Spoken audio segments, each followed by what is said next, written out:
자비로우신 하나님, 방탕과 술 취함과 세상의 염려, 악한 생각과 악한 행동들 때문에 우리의 마음이 무거워져서 그대로 주님 앞에 나왔습니다. 주님, 우리를 불쌍히 여겨주시고 우리의 모든 짐을 받아주시고 우리 영혼이 깃털처럼 가벼워서 이 시간, 예배드리는 시간 주님 앞에 뛰어놀며 주님 앞에 상달되는 기도를 마음으로 드릴 수 있도록 은혜를 베풀어 주옵소서. 부족한 종을 세워 싸우니 입술에 기름을 부어주시고 기록되었고 기록되지 않은 말씀까지도 주님의 은혜 가운데 전달되는 귀한 시간 될 수 있도록 축복하여 주옵소서. 감사하고 예수님의 이름으로 기도합나이다. 아멘. 저는 어제 제 아내와 함께 서울숲을 한 15년 만인가 15년 처음에 갈 때는 뭐 다 나무도 없고 그랬는데 어제 갔더니 나무도 많이 있더라고요. 갔었습니다. 가서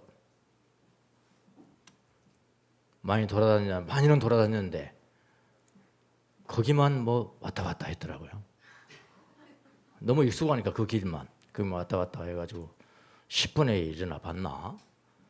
제가 깨달은 게 있습니다. 뭐 때문에 그랬을까요? 지도가 없어서 그랬어요. 맵이 없어요. 맵이 없으면 방황하게 되고 다른 새로운 곳들이 많이 있음에도 불구하고 갈 수가 없어요. 자기 익숙한 곳에만 가는 것이 아닌가. 우리 영적인 여정의 길도 그와 똑같습니다. 그래서 맵이 있다는 것은 대단히 중요한 거예요. 내가 거기를 가보지 않았더라도 내가 가야 될 길이 있는 거죠. 그 지도를 보면은 그 있으니까 대단히 중요합니다. 우리가 영성 여정을 지금 보고 있는데 지난 시간에서 오늘 둘째 시간도 보고요. 오늘 이 시간에 30분, 35분 설교하는데 다 나눌 수 없어요. 다 나눌 수 없으니까 이 그냥 오늘 강의안을 PDF로 밴드에 올리겠습니다. 여러분이 다른 데에다 배포하지 않는다는 조건만 해주시면 거기서 그냥 보시고요. 그 다음에 다 못한 것은 또 6월달 셋째 주가 될지 넷째 주가 될지 우리 수련회 때 또 다루겠습니다. 여정이 대단히 중요하기 때문에 그렇습니다. 지난 시간에 이어서 이제 지금 아는 겁니다. 영성 여정표를 한번 보도록 하겠습니다. 지난 시간에는 이제 다른 표였죠. 네, 그걸 보고 우리 박혜원 자매님 어디 가셨나? 안 왔나? 박혜원 자매. 좋은 일만 이렇게 해주고 싹 사라져 버려요. 얼마나 감사하죠. 양반 이제 미술을 하는 분이니까 이거 뭐 이렇게 하면 더 전달이 잘 되겠다. 그래서 이걸 그냥 그대로 이렇게 해왔어요. 그리고 이제 요거만 뺐었는데, 그래서 이제 요것도 넣어라. 결국은 우리가 다 이건 그야말로 외국어라고 생각하지 마시고, 텔레비전이 외국어입니까? 라디오가 외국어 아니지 않습니까? 그냥 이 말 다 가면은 알아들었죠. 같이 이렇게 다시 넣어달라. 그랬더니 다시 넣어서 이렇게 왔습니다. 지난 시간에 제가 말씀을 드렸듯이 영성가들은 뭐라고 영적인 이 발달 단계를 뭐라고 그러냐면 처음에는 초보자의 특징은 뭐냐면은 정화가 뭐죠? 나를 깨끗하게 한단 말입니다. 내가 할 거나 해야지, 내가 하지 말아야지, 이거 하지 말아야지, 이게 정화예요. 정화의 단계, 그게 초보자라는 거죠. 그 다음에 좀 가면은 조명의 단계, 조명은 이렇게 뭐가 비춰준다. 성령님이 비춰준다. 성령님이 액티브하게 되고 내가 패시브하게 되고 그런 상태는 상당히 성숙한 상태다. 지난 시간에 우리가 봤습니다. 여기서 보지 않습니다. 그 다음에 더 나아가면은 이제 합일, 하나가 된다. 그러니까 하나님의 의지가 내 의지가 되고 내 의지가 하나님 의지가 되는 그런 상태가 있어요. 그게 합일이라고 그래요. 유니온, 완성된 자라 이렇게 이야기를 합니다. 그래서 정화의 단계라는 것은 내 자신을 깨끗게 하는 것이니까 그걸 다른 말로 뭐라고 하겠어요? 수덕 생활이라고 그러죠. 덕을 세우는 생활이란 말이죠. 덕을 세우는 생활도 되고 내가 수행을 해야 되니까 수행 생활도 되고 그렇게 되겠죠. 수덕 생활, 수행 생활. 그다음에 수행 생활을 하다 보면 그건 당연히 뭔을 하지 말아야 되는 거예요. 이런 생각을 하지 말아야 되는 거예요. 이런 행동을 하지 말아야 되는 거예요. 분노는 내지 말아야 되는 거예요. 그러면 힘이 들잖아요. 그걸 뭐라고 그래요? 또 다른 금욕 생활 그러잖아요. 금욕 생활, 수덕 생활, 수행 생활 그걸 통틀어서 뭐라고 그러냐면 프랙티케라는 프랙티스에서 나오는 거라요. 프랙티케 내가 실천, 내가 액티브하게 실천하는 단계다라는 겁니다. 그래서 수덕 생활을 초보자의 단계라고 이야기를 한다고 지난 시간에 제가 말씀을 드렸습니다.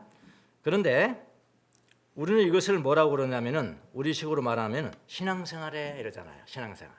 나 신앙생활에 이게 신앙생활이에요 지금요. 신앙생활 거의 전부라고 봐도 됩니다. 그래서 어떤 사람들은 뭐라고 그러냐면은 신앙생활이라고 하기도 하고 뭐라고 그러냐면 특별한 삶 이래요. 스페셜 라이프. 특별한 삶. 그러면 특별한 삶 이전에는 뭐가 있을까요? 평범한 삶이겠죠. 당연하잖아요. 예, 특별한 삶 이전에는 평범한 삶이에요. 평범한 사람 누가 사는 사람입니까? 아주 얼마나 탤런트가 많고 뭐한 사람들이 많은지 몰라요. 이 세상에 보면은. 예? 그런데 뭐 돈 벌고 뭐 탤런트 있고 뭐 여러분 노래 하나 히트하면 아시죠? 어떻게 되는지 아시죠? 예. 부산까지 와서 여기까지 와서 돈 내고 간다니까 다. 탤런트. 그는 세상 사람들은 저 사람도 특별한 사람이다 하지만 우리의 생각은 우리의 말은 뭐예요? 평범한 삶이다. 얼마나 지식이 많습니까? 얼마나 탤런트가 많고 얼마나 권세 똥똥거립니까? 사람들은 특별하다고 하지만 아니 우리는 뭐라고 그래요? 평범한 삶을 살고 있어요. 평범한 삶을 살고 있는 사람들. 그런데 우리가 예수님을 믿고 하나님을 경외하면서 이런 삶을 살아간다. 수독 생활을 하고 수행 생활을 하고 금욕 생활을 하는 사람을 뭐라 한다고요? 스페셜, 특별한 삶을 살고 있는 사람이다. 그러니까 특별한 삶인 우리의 신앙인들의 삶은 수행이에요. 수행이라고. 프랙티케. 수행입니다. 이 삶은 어떤 때는 계명을 지키기도 하고요. 십계명에 나온 계명을 지키는 삶도 되고 또는 덕을 세우니까 그것을 지키면은 반대편에 이제 덕이 수립되는 거 아닙니까? 네, 덕된 삶을 살아가는 거잖아요. 그래서 수덕적인 삶, 수행적 삶이라고 부릅니다. 그러니까 어떻게 보면은 우리가 지금까지 신앙생활의 전부라고 부르는 삶이라고 볼 수가 있어요. 전부라고요. 영성 여정에서는 초보자의 특별한 삶이라고 부릅니다. 근데 어떤 사람은 이것도 벗어나지 못했으면서도 여기서 그냥 도토리 키재기 하고 있어요. 예, 도토리 키재기 있다. 예. 교회 한 1,000명, 10,000명 모이는 목사님 되면 대단해 보이잖아요. 대단해 보이죠? 예, 여기 남아있는 자들 몇 명 있는 저 같은 별볼 여기서 보이잖아요. 그런데 똑같아요. 여기 다 여기에 있는 거예요. 지금 다 여기에 있는 거라고요. 예. 제가 그걸 알고 있으니까 당당하게 살고 있는 거예요. 저는 예수님 믿고 난 다음에 예수님 너무 좋았습니다. 예수님 믿고 예수님이 너무 좋았어요. 그래서 다른 것을 내려놓기 시작을 했어요. 지금 보니까 이 삶이에요. 지금 예. 다른 걸 막 내려놓습니다. 검사직도 내려놓고 나 됐다. 술 먹는 것도 하루에 3일에 한 번씩 먹었는데 3일에 왜 3일입니까? 그러신 분 계시는데 술 만취해가지고 완전히 깰 때까지가 3일 걸립니다. 그럼 술 닦고 만취해가지고 이렇게 누워 있잖아요. 그러면 위에 그 뭐 천장에 뱅뱅 돌아요. 뱅뱅 돌아. 이건 아직 안 깬 거거든요. 요게 이제 3일 걸려요. 그리고 이제 그 기간에는 절대로 난 술 안 먹는다. 이 다짐해요. 예, 절대로 안 먹는다. 근데 3일 딱 되면 다 깨요. 딱 깨면 반드시 먹는다. 또 그 3일. 예. 3일에 한 번씩이 이제 5일에 한 번씩 교회 다니면서 그랬습니다. 교회 다니면서 5일에 한 번씩으로 가고 그다음에 나중에는 완전히 끊게 됐고요. 수행 생활입니다. 그게 술 한잔 끊는 것도 수행이에요. 수덕이고요. 금욕이에요. 열심 때문에 그런 것이니까요. 예. 하여튼 주님의 계명을 지키려고 나름대로 노력을 많이 했습니다. 물론 자기 뜻대로 다 되는 건 아니지만요. 그래서 우리가 배우는 게 뭡니까? 여러분 남은 자들을 몇 명 모여서 막 연구하고 그게 뭡니까? 이게 안 돼 내 뜻대로. 그럼 하나님이 해주시더라고. 그게 뭡니까? 영원히 얻은 바람 아닙니까? 하나님이 해주시는 기관이 있어요. 그럼 쉬워요 이게. 예, 영원은 다 여기 삶이라고요. 또 돈을 버는 것과 높이 올라가는 것은 이 전의 삶에서는 나에게는 절대적인 것이었고 가장 우선적인 것이었지만 이 삶에 들어오니까 그런 것은 나의 우선순위에서 밀려났습니다. 그래서 제가 신학교를 간 겁니다. 신학교를 다녔고 전 세계 다니면서 여러분 아시다시피 바쁘게 살겠습니다. 제 신앙의 역사가 여러분 남은 자들은 다 알잖아요. 남은 자들은 다. 남은 자 이거 굉장히 좋은 말입니다, 여러분. 지난 시간에 남은 자 그랬더니 막 웃어서 내 속은 내가 오해를 했어요. 이것들이 웃어?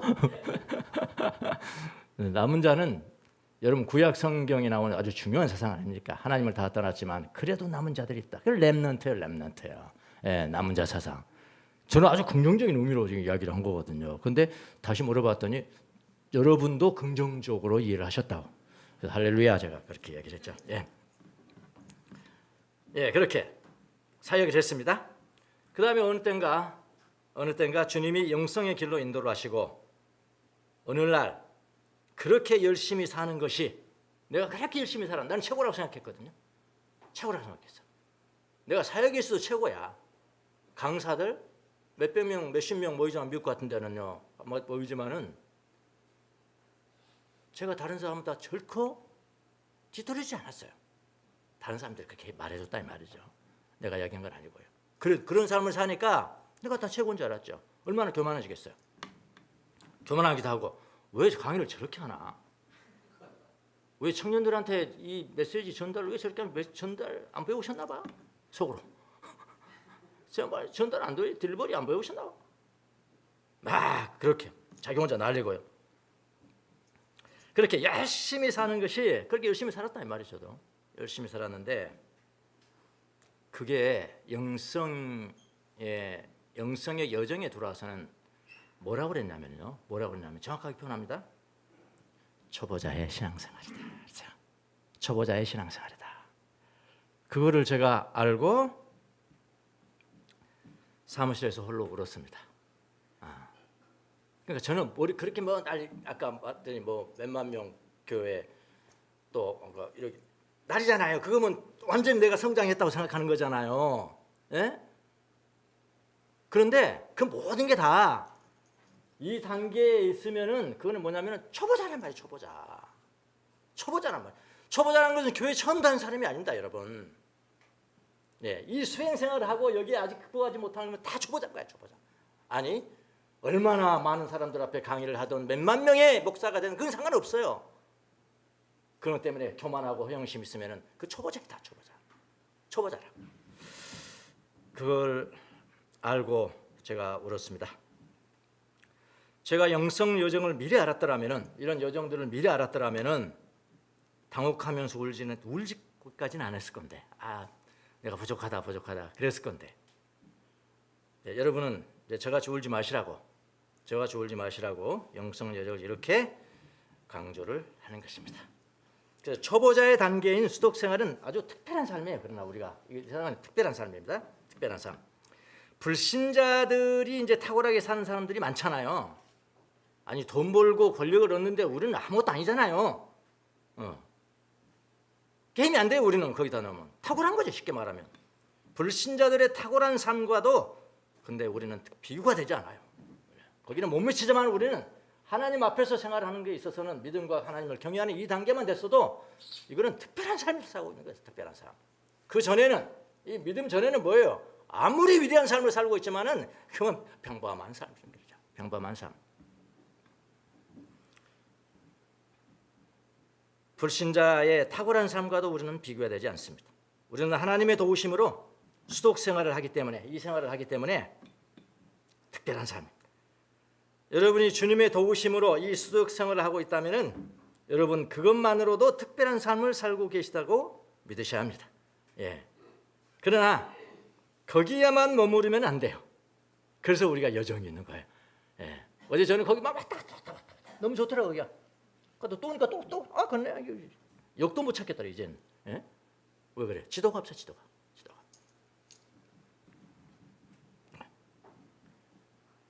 예. 그래서 주님의 도우심으로 우리의 수독 생활을 해가고 있다면, 금욕 생활을 해가고 있다면은 거기에 머무르면 안 됩니다. 우리가 갈 여정이 있기 때문에 그래요. 여정이 있기 때문에 그렇습니다. 우리가 그 여정을 다 가지 못하지만 있다는 것을 알고만 있다 하더라도 우리는 교만해지지 않을 수가 있어요. 항상 이거 알고 나니까 그냥 그 교만하던 마음이 다 낮춰지더라고요. 낮춰지고요. 낮춰지고 이제 나는 아직 멀었어 그런 생각이 들고요. 또 설교 강의 엄청 못하는 사람 보면은 옛날에는 왜 저렇게 하나 그랬는데 지금은 어떻게 해요?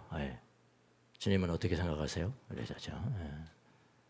나도 괴롭다. 그러면 그러시죠. 기도할게요. 기도합니다. 저 잘하게 해주세요. 덜하게 해주세요. 이제 그러는 거죠. 교만하지 않으세요. 그래서 우리는 초보자의 단계에서만 머물러서는 안 됩니다. 자, 또 다시 영성표로 한번 가겠습니다. 요거는 이제 그 수독 생활 하면은 이건 초보자의 단계. 그걸 마음에 딱 두셔야 돼요. 초보자의 단계. 이걸 프랙티케라고 한다. 예. 그래서 이 프랙티케 수독 생활에 성공을 해서 요 정도 밑에서 한 3가지 정도 탐식과 음란과 탐욕 이 자체만 어느 정도 극복했다 하더라도 뭐라고 그러냐면 낮은 단계 아파테이아 그래. 아파테이아 이런 게 없다는 거죠. 낮은 단계의 아파테이아 대단한 거예요. 3가지만 극복해도요. 그 다음에 이제 한 6가지 정도 이렇게 3가지 여기까지. 여기는 따로 냈습니다. 여긴 교만과 허영은요. 이런 걸 다 이루었다고 생각할 때 오는 놈이거든요. 아주 지독한 놈입니다. 예. 그러니까 요건 떨어져요. 요건 떨어진다고요. 여기는 언제든지 여기서 막 있을 수 있고 그러니까. 예.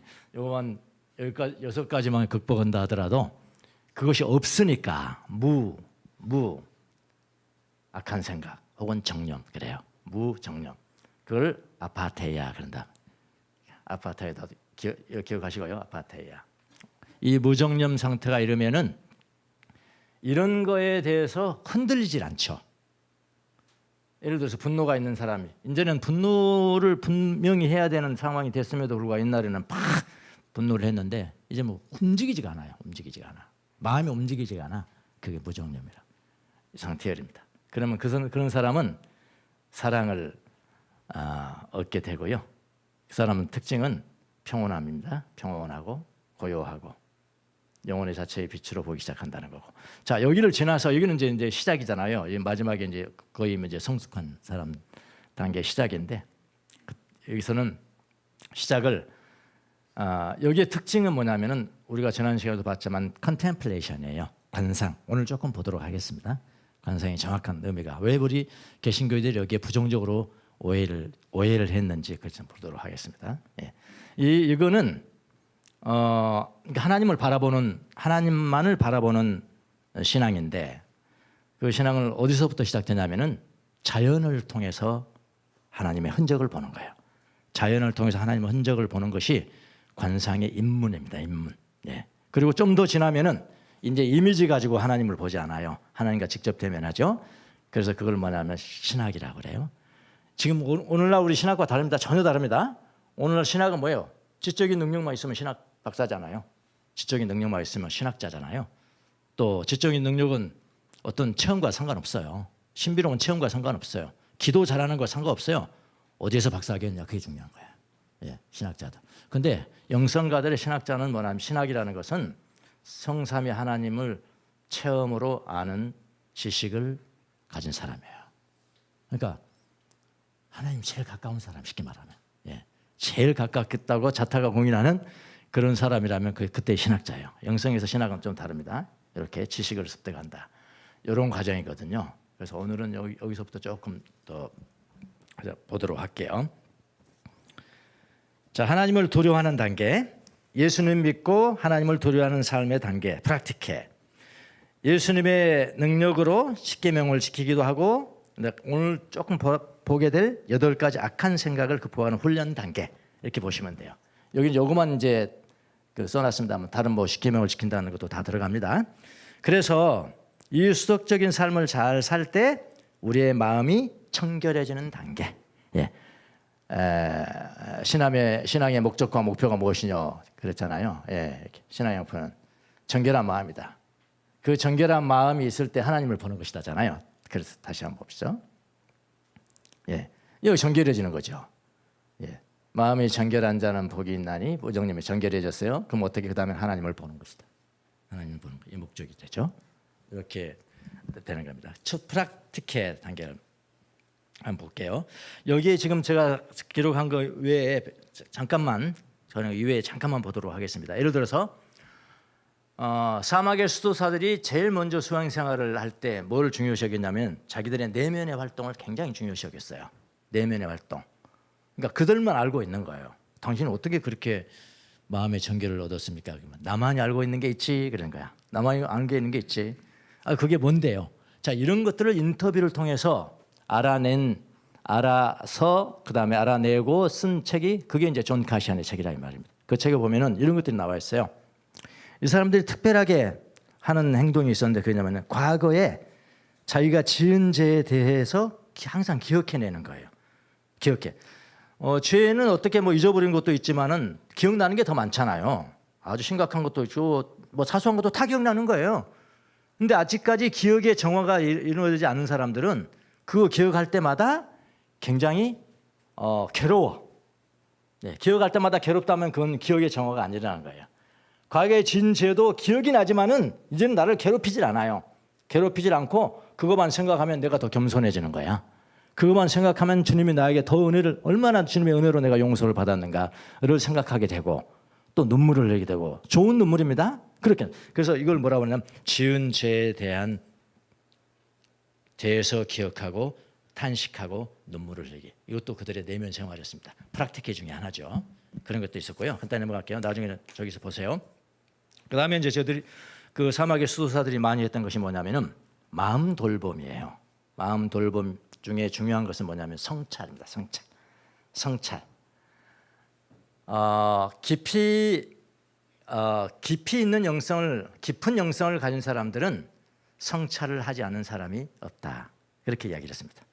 우리 교회도 지금 남은 자들은 성찰을 하고 있는 분 계세요. 여러분이 우리가 겉으로는 알지 못하지만요, 그건 하나님과 내밀한 관계죠. 그건 제가 하나 던지면요 2가지를 하는 사람이 있어요. 분명히 있습니다. 예, 조사해 볼 필요는 없어요. 예, 성찰 중에서도 양심 성찰과 의식 성찰. 양심 성찰은 뭐예요? 이런 주로 이제 그날에 이런 그 악한 생각들을 가지고 이런 악한 생각들이 나에게 온 적은 없는가? 그런 것을 성찰하는 거예요. 왜 그랬는가? 그때 왜 내가 하나님을 놓쳐버렸지? 왜 성령님을 현존을 놓쳤을까? 그렇게 성찰하는 겁니다. 그게 이제 양심 성찰이고요. 의식 성찰은 꼭 그런 악한 생각들은 아니지만은 그럼에도 불구하고 내가 왜 예를 들어서 누구하고 만나서 무슨 일을 하는데 왜 내가 분노를 했을까? 왜 분노 생각이 들었을까? 그렇게 자기 의식의 흐름들을 성찰하는 것을 의식 성찰을 합니다. 양심 성찰하는 방법도 다 올려놓겠습니다. 여기서 다 못 다룹니다. 예를 들어서 뭐 최소한 15분을 투자하십시오. 내적인 침묵을 유지하면서 그동안 하루 동안의 체험을 생각하십시오. 영화처럼 하루를 시간 단위로 펼쳐보십시오. 그 리모컨을 당신이 가지지 마시고 성령님께 올려드리십시오. 성령님께서 여기 봐봐라 하는 거를 보는 거예요. 하루를 끝나기 전에 양심 성찰 그렇게 하는 겁니다. 그리고 살펴보고 그 다음에 영성일치 기록하고 의식 성찰도 하고 있는 사람들이 꽤 많아요. 양심 성찰은 매일 할 필요는 없죠. 특별한 일이 있을 때 하는 거고요. 의식 성찰은 매일 합니다. 의식 성찰. 그래서 한 5가지 단계로 나눠요. 오늘 감사한 일이 뭘까? 나에게 감사하는 일이 뭘까? 내가 특별히 간구해야 될 일이 뭘까? 그 다음에 그날 돌아보기, 성찰, 돌아보기, 성찰. 그 다음에 내가 하나님께서 가르쳐준 거에 대한 반응, 용서를 구할 것이 무엇일까. 그 다음에 내가 새롭게 변화되어야 할 것이 뭐 간단하잖아요. 5가지를. 근데 이게 일단 여러분 이게 루틴이 되기까지는 상당히 어렵습니다. 네, 루틴이 돼야 돼요. 루틴이 영성이에요. 습관이 영성이라고, 습관이요. 예. 몇 가지 여러분 습관만 딱 되면은요, 그 흔들리잖아요, 그 사람. 이것도 습관이 돼야 됩니다. 그런 것들을 의식 성찰을 합니다. 예. 지은 죄에 대해서 슬퍼하기, 눈물 흘리기, 성찰, 양심 성찰하기, 의식 성찰하기, 이런 것들은 다 수행입니다. 여기에 지금 여기 기록되지 않았지만 여기에 해당되는 거예요. 자, 오늘 여기 기록된 요거를 좀 한번 볼게요. 요거를 지금 정념이라고 이렇게 했지만은 이거는 에바그리우스가 사용한 거고요. 에바그리우스가 이단 논쟁에 빠지면서 정념이라는 거 쓰지 말고 성경적인 용어를 써야 되겠다라고 한 사람이 아주 똑똑한 자기의 제자, 에바그리우스 제자인 존 카시안이었습니다. 존 카시안이 제도집을 쓰면서 이 정념 대신에 뭘 썼냐면은 악한 생각들 그랬던. 이 악한 생각들. 그러니까 8가지 악한 생각들을 했어요. 8가지. 8가지 악한 생각들을 이제 최초에 이제 에바그리우스가 했고 그다음에 존 카시안에 이어서 서방으로 전해졌거든요. 근데 이 중에서 교만과 허영이 있잖아요. 요것을 하나로 만들어요. 하나라면 몇 개가 되죠? 7가지죠. 예. 그 이후에 이제 5세기, 6세기 거치면서 뭐라고 그랬냐면은 7가지 대죄. 들어보셨죠? 8가지 악한 생각은 못 들어봤어도 7가지 대죄는 들어보셨을 거예요. 종죄 그래요. 7가지 대종죄. 종죄가 뭐죠? 죄종. 종이 뭐예요? 종. 씨앗이란 씨앗. 예, 죄의 씨앗이란 말이에요. 7가지 악한 생각이 있는데 그게 모든 죄를 일으키는 씨앗이 된단 말이에요. 씨앗이. 그러니까 대죄죠. 대죄라고요. 그렇게 그러니까 7가지 대죄할 때는 교만과 허영이 하나인 교만으로 변해서 그렇게 됐다라고 생각하시면 됩니다. 이 사막의 교부들이 가장 치열하게 싸웠던 것이 이 악한 생각입니다. 악한 생각들하고 싸웠어요. 악한 생각들이 여기 아래부터 이렇게 했던 것은 뭐냐면은 이게 잘 기초적인 거거든요. 기초적인 악한 생각, 탐식, 음란, 이거는 같은 짝입니다. 예, 음란이 어디서 나와요? 많이 먹어서 나와요. 이렇게 식탐. 그다음에 슬픔과 탐욕. 슬픔은 어디서 나와요? 내가 바라는 것이 이루어지지 않기 때문에 슬퍼하고요. 그다음에 분노하고요. 분노하게 되면은 권태하고. 이거 다 이루어서 나는 이거 다 없어요 라고 하는 순간에 밖에 기다리고 있는 놈이 허영심이에요. 허영하고 그 다음에 교만이거든요. 다 보지 못하고 예를 들어서 탐식 같은 거 한번 보겠습니다. 사막의 수도 이런 이야기를 했습니다. 하루에 한 끼 먹는 사람은 수도사적인 기질이 있는 사람이고 2끼 먹는 사람들은 보통 사람이고 3끼 먹는 사람은 짐승과 같다. 이렇게 했거든. 그러니까 거기에 비하면 우리는 다 짐승과 같은 거죠. 지금 짐승과 같다. 너무 많이 먹지 마시고요. 너무 많이 먹지 마시고. 근데 이게 먹는 것도 중요한 것이지만은 이게 영적인 탐식도 있어요. 영적인 좋은 것만 내게 좋은 거예요. 달콤한 것만 기다리는 거예요. 그래 단맛 중독증이라고 그래요. 예. 왜 봉사합니까? 왜 그 봉사를 합니까? 이 봉사를 안 하면 내가 달콤함이 없어요. 그래서 하는 거예요. 희생 자체가 중요한 것인데 달콤함이 있어야 한다는 거예요. 영적 단맛 중독증 이게 또 악입니다. 이게 그래서 먹는 게 그러니까 예수님을 먹는 것 이외에 다른 것을 먹음으로 나는 만족한다라고 생각하는 모든 것이 탐식이에요, 사실은요. 예. 보이는 음식도 그러지만은 근데 보이는 음식도 대단히 중요시 여겼어요. 예. 완전히 봉쇄수도원 아무도 못 가족도 못 들어가는 봉쇄수도원 같은 데가 카르투시오 수도원이에요. 카르투시오 수도원. 거기에 보면은 평신도들도 있지만, 그러니까 평신도는 평수도사죠. 사제급 수도사도 있는 거예요. 그 2개 있는데 평신도들이 할 수가 있는 게 있고 수도사들이 할 수 있는 게 있어요. 예, 수도사급이 할 수 있는 것은 뭐냐면은 수도원장을 할 수가 있고요. 그 다음에 단가는 회계, 돈 만지는 거. 이거 사제가 하는 겁니다. 그 다음에 특이한 게 하나가 있는데요. 그게 뭐냐면요. 주방에서 음식 만드는 거. 주방에서 음식 만드는 평신도가 못합니다. 누가 해요? 사제급이 합니다. 그러니까 뭐 로렌스 그 수사 이야기 있잖아요. 로렌스. 예, 그 사람도 굉장히 사제급이지 그냥 평신도 아니라니까요. 예. 그렇게 이제 중요시 여기서 탐식을요. 예. 탐식. 예. 식탐에서 그러니까 음란을 이기려면은 탐식을 하지 말아야 된다. 이 두 개 짝입니다. 탐식과 음욕. 그다음에 두 번째 악한 생각 짝이 뭐냐면 탐욕과 분노예요. 탐욕은 아시죠? 탐욕. 아이러니하게 하나님을 잘 섬기기 위해서 전 재산을 버리고 사막에 들어갔는데 그 수도승들에게도 탐욕이라는 악한 생각이 있었습니다. 참 신기한 일이죠 이게. 예. 돈과 소유물에 대해서 탐닉하는 거죠. 탐욕입니다. 수도원에서 공급하는 것으로 내가 지탱될 수 있을까? 이거부터 시작한답니다. 그 다음에는 좀 더 가지고 있어야 나를 지탱할 수 있을 거야? 이렇게 진전합니다. 좀 더 가지는 걸 성공하면은 뭐라고 그런다면 이거로 내가 무엇을 위해서 할까? 무엇을 할까? 생각을 하게 됩니다. 만약 성공하지 못하면 불평하고요. 짜증을 내기 시작합니다. 탐욕입니다. 수도원에 있는 것들을 불평하고 짜증내고 수도원을 어떻게 나갈 것인가를 궁리하기 시작합니다. 자, 이쯤 되면은 다른 사람에게도 영향력을 끼치는 사람이 돼요. 나쁜 영향이죠. 탐욕은 개인으로 끝나는 것이 아니라요. 공동체 전체에 영향을 끼칩니다. 이게 탐욕입니다. 오늘날도 우리 그리스도인들이 가장 예수 믿고 난 다음에도 걸리기 쉬운 게 탐욕이거든요. 다른 신앙생활 잘하는데 뭐 이것만 생각하면 물질만 생각하면 근심과 걱정이 사로잡히는 거죠. 아, 내가 이게 노년에 어떻게 될까 이런 것도 걱정하고 근심하고 믿는 사람들이 그래요. 예. 탐욕. 탐욕을 극복하지 못한 게 여기 좀 바뀌었는데 사실은 이게 분노가 더 앞에 나옵니다. 분노예요, 분노. 분노하는 거죠. 예. 그 다음에 분노가 여기 있잖아요. 분노는 우리 현대인들이 가장 많이 범하는 대죄입니다. 대죄. 하긴 뭐 사막의 수도살 또 분노하는데 누가 내 연필을 가져가서 그런 거 전 재산을 다 버리고 왔는데도 누가 내 연필을 가져가서 그렇게 분노했다는 거예요. 거기서. 예, 분노. 분노라는 것은 하나님의 기도 응답을 받을 수 없게 만듭니다. 하나님을 더 알 수 없게 만들어요. 분노라는 게 그렇게 나빠요. 예. 분노는 대죄입니다. 대죄. 예. 분노. 그 다음에 슬픔과 아케디아. 슬퍼하는 거, 낙심하는 거예요. 낙담합니다. 쉽게 낙담이 돼. 그러니까 슬픔 중에서도 눈물을 흘잖아요.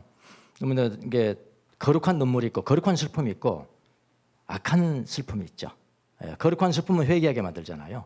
악한 슬픔은 나를 낙심하게 만들어요. 완전히 우울증 걸리게 만들어. 이게 슬픔입니다. 예, 슬픔 뒤에 따라오는 게 이제 권태예요. 권태가 뭐죠? 권태는 아무 일도 하지 않는 것이 아니라요. 하나님을 위한다 하지만 너무 싸돌아다니는 거. 그것도 권태예요. 권태. 그래서 아케디아가 뭐냐면 언약하다. 아니까 언약을 깨는 거죠. 내가 하나님과 언약했어요. 하나님, 나는 하루에 1시간을 하나님 앞에 앉아 있겠습니다. 꼼짝 않고 앉아 있겠습니다. 그렇게 언약을 했어요. 근데 1시간을 그거를 못 앉아 있고 돌아다니다. 얼마나 바쁘게 다니겠어요. 그게 권태예요. 그게 게으름이라니까요. 게으름. 오늘날 교회 다니는 사람들이 가장 많이 걸리는 이 병이 아케디아랍니다. 아케디아. 게으름. 좀 이제 오래 교회 다니다 보면요. 이제 목사님 설교가 잘 안 들어온다는 거죠. 예. 목사님 왜 이렇게 저렇게 하시나? 나 엄청 그동안에 봉사하고 열심히 다녔는데, 나 좀 쉬어도 되겠지? 뭐. 목사님이 나 같은 사람 뭐 이렇게 뭐 무시하지는 않겠지. 그러면서 괜히 나가요. 가만 보면 뭐로 교회를 한다는지 모르겠어요. 교회에서 누가 욕한 것도 아니고. 그런데 그냥 떠나가는 거예요. 몇 달. 어떤 사람은 1년 걸리고 2년 걸리고요. 죽기 전까지 가는 사람도 있어요. 무서운 겁니다. 이거. 아케디아. 예. 아케디아. 네. 이것도 올려놓겠습니다. 아케디아의 이 핵심은 익숙한 환경에 대한 경멸, 익숙한 환경에 대한 경멸, 오래 있다 보니까 익숙하다 보니까 그런 환경을 포기하려는 욕망, 이게 아케디아랍니다. 네. 예를 들어서 현대인들에게 가장 중년들에게 빠지기 쉬운 게 이런 거랍니다. 익숙한 남편, 익숙한 아내. 너무 오래 살았거든. 나도 너무 오래 살았거든. 익숙하지 않다. 익숙한 남편, 익숙한 아내, 익숙한 삶에 대한 경멸. 그걸 경멸하기 시작해. 그런 마음이 들기 시작해요. 아주 이거 조사해 볼 필요가 있는 사람들입니다. 예. 아주 싹부터 잘라버려야 돼요. 예. 날마다 새로운 거죠. 안 그래요? 날마다 새로운 거야지 왜 지금까지 그렇게 익숙하다고 생각하냐고. 날마다 새로운 거 사람. 새롭지 않은 것이 없어요. 저는 요즘 자연학을 공부하니까 요만한 풀 하나, 어저께 본 풀하고 오늘 풀을 푼, 어저께는 이렇게 서 있었거든. 이렇게 있었거든, 나뭇잎이. 오늘 아침에 가니까 이렇게 있더라고. 그거 왜 이렇게 있을까? 아, 태양이 저쪽에 뜨니까 이렇게 있구나. 그거 하나도 보게 돼요. 똑같은 게 하나도 없어요. 기도 완전히 달라지고 매일 달라요, 매일요. 여러분, 사람은 그렇지 않겠습니까, 여러분? 매일 새로운 거 본다고 생각하면 안 됩니까? 그리고 네. 그리고 경멸하는 익숙한 것을 경멸하는 마음이 들기 시작합니다. 그런데 그런 삶을 포기하고자 하는 욕망이 들기 시작하는 거예요. 그가 신앙이라면은 그동안 교회도 가고 예배도 하고 기도하고 찬양하고 교제하고 익숙한 삶이었었는데 갑자기 텅 빈 삶, 텅 빈 것 같아. 아, 나 뭐 하고 있는 거지, 이거? 뭐 하고 있는 거지? 그래서 교회 떠나는 거예요. 교회도 떠나고 남편도 떠나고 부인도 떠나고 가족도 떠나고. 그래서 그런 익숙한 삶을 포기하고 싶은 욕망이 생길 때 이때 아케디아, 전형적인 아케디아입니다. 전형적인 나태라는 악덕에 빠진 거예요. 그래서 상당히 위에 있는 겁니다. 이게 지금 권태가 여러분, 이게 지금 위에 이게 계층이거든요. 계층. 예. 그 허영 여기 빼면요, 이거 가장 위에 있는 게 권태라고요. 이놈이 여기 악한 생각입니다. 죄입니다. 자, 이런 거 다 됐다라고 생각하면 들어오는 게 뭐냐면 허영입니다. 허영심. 저는 제 책상 앞에 이미 제가 말씀드렸습니다. 책상 앞에 가장 크게 붙여놓은 게 하나가 있는데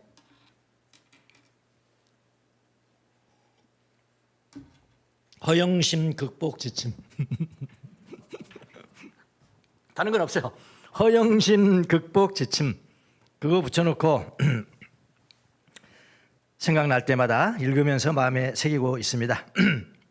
여러분에게도 이 지침을 드립니다. 텅 빈 영광. 사람의 배 인정받고자 하는 욕망, 사람에게 사랑받고자 하는 욕망. 아예 이거 여러분 아침에 우리 환영의 기도하면서 아예 버리세요. 나는 사람으로부터 인정받아야 돼, 사랑받아야지. 그거 버리시라고. 그거 허영이라. 허영. 텅 빈 영광이란 자기가 이룬 성취, 자신의 기량뿐만 아니라 자기의 외모와 특질에 대한 찬탄을 구하는 거지요. 이거 허영입니다. 다 읽어주셨습니다. 유명세를 조심하라. 그곳에서는 항상 허영이 깃들여 있다. 겸손한 유명인은 흔치 않다. 공허감으로부터 도피는 결국 텅 빈 명성, 텅 빈 악마를 받아들일 수 있다. 공허감으로부터 도피하지 말고 그곳에 주님으로 채우라. 다 읽어보세요. 아무거나 골라서 읽어봅니다. 특히 설교자인 나는 허영심으로 공격받기 쉽다. 설교를 잘하는 사람처럼 보이려고 하지 말라. 잘하면 된다. 유명한 설교자처럼 행세하지 말라. 바로 나처럼 행동하라. 명성을 좋아하지 말라. 영적 명성을 갈망하지도 말라. 유명한 설교자가 되려고 노력하지 말라. 그냥 하나님의 말씀을 대언하는 설교자가 되라. 자기가 시작한 일을 꾸준히 실천하라. 허영심이 끼어들지 않게 하라. 좋아 보이는 일을 하지 마라. 옳은 일을 하라. 허영심이 무너지면 너그러운 마음이 들고 큰 마음이 찾아온다. 마지막에 하나만 할게요. 특별 대우를 요구하는 것은 나의 공로를 감추기 위해서이다. 사람의 특별 대우를 갈망하지 말라. 하나님의 특별 대우를 기대하라. 하나님의 특별 대우는 은혜이다. 은혜는 자신이 특별하지 않다고 생각하는 사람에게 임한다. 자, 이런 거요. 다 적어놨습니다. 허영. 교만은 자기가 하나님 되려고자 하는 교만. 제일 마지막에 오는 놈이 두 놈이에요. 두 놈은요, 가장 가장 건강하고 온전한 삶을, 육체적인 삶을 살고 있다고 자랑하는 사람들에게 바로 찾아오는 것입니다. 허영심과 교만은. 그래서 유명한 사람들이 가장 걸리기 쉬운 악덕이에요. 이건 못 고칩니다. 교만하고 허영거냐, 이거 어떻게 고치냐고요? 못 고칩니다. 이거 손봐야 돼요. 그래서 정신의 어두운 밤이 오는 거예요. 정신의 어두운 밤 꼼짝 못하게 그냥 만들어 버리거든요. 병들어서 했든지 교도소에 넣든지 꼼짝 못하게 만들어. 네가 아무것도 아니라는 거야. 너가 이런 게 아무것도 아니라는 거야. 그걸 스스로 알기 전 그게 정신의 어두운 밤이잖아요. 수동적 어두운 밤. 예. 자, 이것을 할 때, 이런 것을 할 때 이런 덕들이 생겨나잖아요. 그래서 이게 수탁 생활입니다. 이거 우리 가셔야 됩니다. 그대로 가셔야 됩니다. 그리고 기타 다른 이제 활동들도 우리가 하는데요. 수덕 생활 할 때 우리 성무일도 대단히 중요합니다. 성무일도 하는 거. 성무일도. 왜 성무일도가 중요하냐? 악한 생각이 들어올 여지를 안 줘요. 틈을 안 줘. 틈을. 막 그만 하고 있으니까. 예. 그냥 막 소리만 내면 돼요. 아직 이해 안 되시면 뭐 억지로 이해하려고 노력할 필요가 없어요. 예, 성경 하면 여러분 그 신비로운 체험들을 많이 해요. 성무일도 뭐 이거 더 이상 강조하지 않겠습니다. 시편, 암송, 금식기도, 예수기도 이런 것들은 다 공통적인 악한 생각을 극복하기 위한 수석 생활의 공통적인 삶이라고요. 이 삶을 잘 살면은 그다음에 우리가 무정념의 상태에 들어간다. 이거 여기는 뭐냐면은 비범한 삶 그래요. 비범한다. 여기는 평범한. 네, 여기야. 비범한 삶. 아까 그거는 우리가 특별한 삶이고. 비범한 삶. 마음이 고요하고 평안함. 내 마음이 오히려 고요하고 평안합니다. 젖된 아이가 어머니 품속에 있듯이 내 영혼이 젖된 아이와 같다. 무정념에 걸관한 사랑이다. 이 삶으로 들어가고요. 그다음에 들어가면 그노스티케. 이게 이제 영적 지식을 누리는 신비한 지식 체험. 아는 사람이 쉽게 말하면 아는 사람. 뭐에서? 체험적으로 아는 사람. 경험해서 아는 사람. 예? 내가 내 아내를 나는 알아. 내 아내를 안다. 이거 하고 다르잖아요. 난 어떤 여자를 알아. 그거 다르잖아요. 예. 경험적으로 안다라는 아는 사람이 됩니다. 그래서 사물의 본성을 관상한다. 관상하기 시작하고 이것은 어떻게 되냐면은 자연학, 피지케고 삼일체 하나님 그다음에 이건 인문이고 삼일체 하나님을 아는 지식이 쌓인다. 그는 신학이에요. 데올로지케. 신학에서 이제 가장 중요한 게 성경 해석이겠죠. 성경 해석. 이렇게 된다. 그래서 자연학을 통해서 피조물에서 궁극적인 아름다움을 본 자다. 여기 관상을 제가 조금 말씀을 드리고 마치려고 그래요. 보세요. 원래 관상이라는 것은 테오리아, 헬라어로 테오리아는 뭘 바라본다 그런 뜻입니다. 테오레인, 테오를 바라본다. 누구를 바라보는 거예요? 하나님 바라보는 거예요. 하나님 바라보는 게 나온 겁니다. 관상이. 그 위에 이제 라틴어로 콘템플라치오 그랬죠. 콘템플라치오 했는데요. 그런 뜻으로 사용이 됐어요. 그래서 보통 우리가 관상기도 하잖아요. 관상기도라는 것은 묵상기도를 넘어서서 묵상은 뭐 이미지를 사용해서 내가 논리적으로 생각하는 거지만은 관상기도는 그 묵상기도를 넘어서 침묵하는 거예요. 침묵. 그 생각까지도 흘러내 보내는 거예요. 우리 연습 다 했죠. 침묵으로 하는 기도를 의미합니다. 근데 개신교가 왜 오해를 하느냐? 이 관상에 대해서는 좀 타부시하고 그러느냐면요. 침묵 기도를 하면은 영적으로 성숙한 신호로 받아들이는 경향이 있어요. 나는 침묵 기도하니까 당신은 맨날 통성 기도만 하냐? 나는 침묵 기도한다. 그래가지고 우월감이 생기는 거예요. 영적 엘리트란 말이에요. 엘리트. 근데 그것은 반드시 영적인 엘리트를 의미하는 것은 아닙니다. 물론 구송 기도나 묵상 기도를 하는 사람이 관상 침묵 기도를 하는 것은 또 다른 차원의 기도를 의미하는 것은 그건 맞아요. 조금 성숙한 사람들이 저걸 하지만 영적인 엘리트를 만드는 것은 아니거든요. 그것은 영적인 엘리트가 되는 것이다는 그런 의미하고는 다른 거라고요. 그래서 이런 오해를 마셔야 돼요. 오해를. 관상의 의미를 정확하게 알면은 거부할 필요가 없어요. 관상이라는 정확한 뜻은요. 제가 이걸 공부를 했어요. 따로. 저도 오해를 많이 했기 때문에 관상이라는 정확한 뜻은 뭐냐면은 하나님을 바라본다는 의미입니다. 그리고요. 하나님께로 관심을 돌린다는 뜻이에요. 관상, 컨 플러스 템플 어떤 사람 그렇게 하죠? 제랄드 메이 같은 사람은 with temple. 템플은 성전이잖아요. 성전과 함께 예수님과 함께라고요. 그러니까 하나님께로 관심을 돌린다. 우리의 눈을 들어서 더 높은 질서를 향하는 것. 이게 뭐라고요? 관상이라고요. 그게 관상이에요. 그러니까 좋은 거죠. 좋은 겁니다. 그래서 관상의 의미를 정확히 알면은 거부할 필요가 없는 거예요. 관상이라는 정확한 뜻은 하나님을 바라본다는 의미라고 제가 말씀을 드렸는데, 이때 보는 하나님은요, 하나님의 본체가 아닙니다. 하나님 볼 수 없어요. 그래서 오해가 생길 수도 있어요. 하나님 본체를 뭐 하나님 만나는 거로, 아니, 하나님 볼 수 없습니다, 여러분. 하나님의 우시아는 볼 수가 없어요. 아무도 하나님을 본 사람이 없습니다. 본체로서의 하나님이 아니라 그걸 위체라고 그래요. 위격, person. 1격, 2격, 3격, 위체, 휘포스타시스, 그렇게 이야기해요. 위격이라고 해요. 위격으로서의 하나님을 본다는 뜻이에요. 그럼 위체, 위격, 위격으로 하나님을 본다는 의미가 뭐야? 그런 거는 또 이런 것들입니다. 위체로서의 하나님은 궁극적인 선하신 분, 그 대문자 그것입니다. 선함과 그 다음에 아름다움, 뷰티도 대문자예요. the beauty. 그 다음에 사랑이라, 하나님의 사랑도 대문자예요.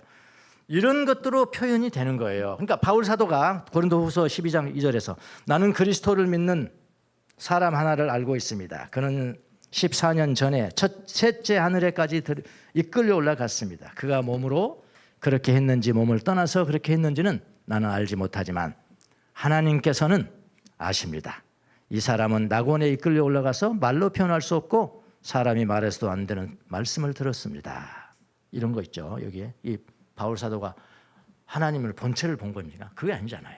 하나님의 선하심, 하나님의 사랑, 하나님의 아름다움을 본 거라고요. 시편 34편 8절에도 너희는 여호와의 선하심을 맛보아 알지어다 그에게 피하는 자는 복이 있도다. 여러분도 다시 체험하셨잖아요. 하나님 체험하셨지만 하나님은 본체를 만난 건 아니잖아요. 안 그래요? 엄청나게 은혜를 받았는데 막 사랑이 느껴지는 거예요. 하나님의 아름다움이 느껴지고 하나님의 선하심이, 그 하나님의 위치를 경험한 거라. 그럼 나 하나님 만났어요. 그래도 되는 거예요. 근데 하나님 본체를 만나신 분은 없어요. 그러니까 관상에 대해서 오해를 하시면은 안 된다고요. 관상 기도와 관상적 삶이 좀 다른데요. 관상적 삶이라는 것은 앉아서 기도하는 게 아니에요. 서서 사는 거죠. 관상적 삶이라는 것은 자연을 통해서 자연학이죠. 하나님의 흔적을 우선 봅니다. 이걸 피지케라고 그래요. 관상적 삶의 입문입니다. 입문. 그리고 그 다음에 신학을 통해서 하나님의 말씀 신학을 통해서 하나님의 지식을 얻어요. 이것을 테올로지케, 테올로지가 여기서 나온 것입니다. 그러니까 신학자는 원래 하나님의 신비를 체험한 사람이었어요. 지금은 지적인 능력이 있는 자로 이렇게 바뀌어져 버렸지만은 원래 신학자는 하나님을 체험해서 하는 사람. 영성에서는 하나님의 신비를 체험한 자, 바르게 기도하는 자, 이런 사람을 신학자라고 합니다. 하나님을 아는 지식을 얻은 자 또는 깨끗한 마음으로 하나님을 본 자를 신학자라고 합니다. 그리고 엄격한 의미에서는 신학자가 좋은 거죠. 그렇죠? 이런 신학자를 뭐라고 하냐면 관상적 삶을 사는 사람이라고 불러요. 예. 그 다음에 수득적 관상, 주부적 관상, 이거는 제 영혼의 어두운 밤에 나와 있습니다. 나도 그 당시에는요, 뭣도 모르고 썼어요. 논문 뭣도 모르고 쓸 수 있거든요. 예, 쓸 수 있어요. 그냥 먼저 인용하고 이런 의견이 있다 쓸 수 있거든요. 근데 지금에 이제 제가 깨달았어요. 그러니까 제가 잘 써놓은 거죠. 모르고 썼는데 잘 써놓은 거야. 예, 거기에 나와 있습니다. 수득적 관상, 열심히 성경을 연구해서 하나님의 지식을 얻는 것도 관상입니다. 열심히 성경 연구해서 그걸 내가 얻었다 그래서 acquired. 수득적. 어떤 때는 하나님에 대한 지식, 하나님의 지식을 직관 통해서 얻을 때도 있어요. 이것도 관상입니다. 그러니까 그런 관상은 위에서 떨어진 거잖아요. 주어진 거잖아요. 그래서 infused거든요. infused, 주부적 관상이라 그렇게 이야기를 합니다. 우리 영성에서 나오면 이제 여러분 쉽게 이해하시라고 써놨습니다. 자, 신학자. 아까 신학자 제가 말씀을 드렸지만은 하나님의 지식을 아는 학자죠. 설교도 하고요. 설교하는 신학자. 또 관상가죠. 설교가 이런 사람들, 그러니까 저건 성경에 나와 있는 사람들에 대해서 나는 지금 전하잖아요. 성경의 진리를 이제 전하고 하는데 이런 사람들은 뭐냐면은 제1신학자라고 안 그런데요. 제2신학자라고 한다. 그럼 제1신학자는 뭐냐? 제1신학자는 이런 사람이랍니다. 설교가 필요 없는 상태의 신학자래요. 설교가 필요 없어요. 신비 체험을 하면서 사는 신학자. 그러니까 실천적 신비가죠. 예수님이 실천적 신비가. 이용도 목사님이 이런 일화가 있다고 합니다. 이용도 목사님이 신비가잖아요. 그분도 처음에는 이제 이단으로 정죄됐습니다. 몇 년 안 됐습니다. 풀어진 지 감리교에서. 이용도 목사님 집회를 하는데 부흥 집회를 했겠죠. 하는데 목이 너무 아파서 더 이상 말씀을 못 전했답니다. 말씀을 못 전하고 주머니에서 손수건을 꺼내서 흔들은. 근데 사람들이 은혜를 받고 눈물을 흘리고 난리가 났어요. 예. 말하지 않아도 되는 거죠. 예. 나를 통해서 은혜가 흘러내려가는 게 말하지 않아도 되는 거예요. 지금 무슨 말씀인지 아시겠죠? 예. 그런 사람들을 뭐라고 그러냐면 제1신학자. 제1신학자들을 모아놓고 그에 대해서 연구해서 전하는 사람을 제2신학자. 저 같은 사람은 이제 제2신학자인데 가끔 1신학자일 경우도 있으니까 제1신학자가 되게 해달라고 기도하는 거죠. 예, 기도하는. 무슨 말인지 아시겠죠? 자, 이제 나가겠습니다. 아까 도표로 보세요. 도표. 자, 여기서부터 일이 하는데 여기 마지막이잖아요. 신학자잖아요. 신학자 체험하고 알고 신학자 그렇게 됐으면 그 사람은 어떻게 가르칠 것인가, 어떻게 다른 사람들에게 영향을 줄 것인가를 다 이게 그노스티케예요. 그노스티케. 요게 나가겠습니다. 자, 우리는 프락티케를 통해서 이 프락티케를 통해서 마음의 청결로 나가고 그다음에 하나님, 그래서 악한 생각을 극복하고 고요하고 평온한 마음의 상태를 유지해야 합니다. 이때 하나님을 볼 수가 있습니다. 하나님의 본체가 아니고요. 하나님의 위체를 볼 수 있어요. 자연을 통해서 궁극적인 아름다움을 보아야 됩니다. 또 신학을 통해서 하나님을 보아야 해요. 신학을 하지 않고도 주님을 보여줄 수 있는 신학자가 되어야 합니다. 갈 길이 멀지만 우리는 그 길을 걸어가야 합니다. 혼자가 안 하고 하나님과 함께 합니다. 그 길을 가기로 다짐하는 사람들이 여기 남아있는 자들이에요. 예. 나머지는 또 이제 부족한 것은 6월 달에 한번 보도록 하고요. 여러분이 부족한 것은 이 강의안을 올려놓을 테니까 와주시기 바랍니다. 시 한 편 보고 와주세요.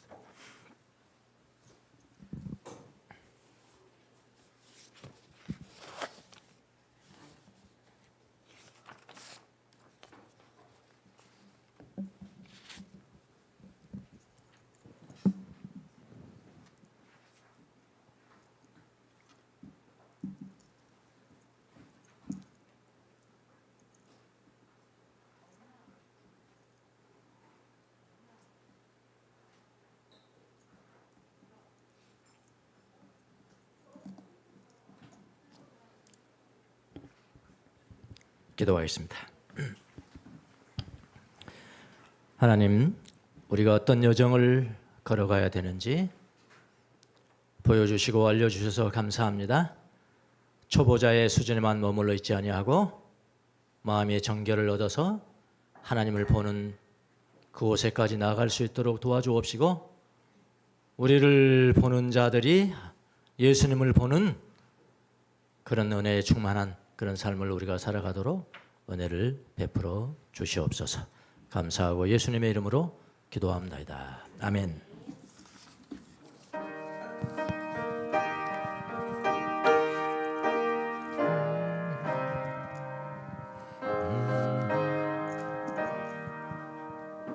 신자들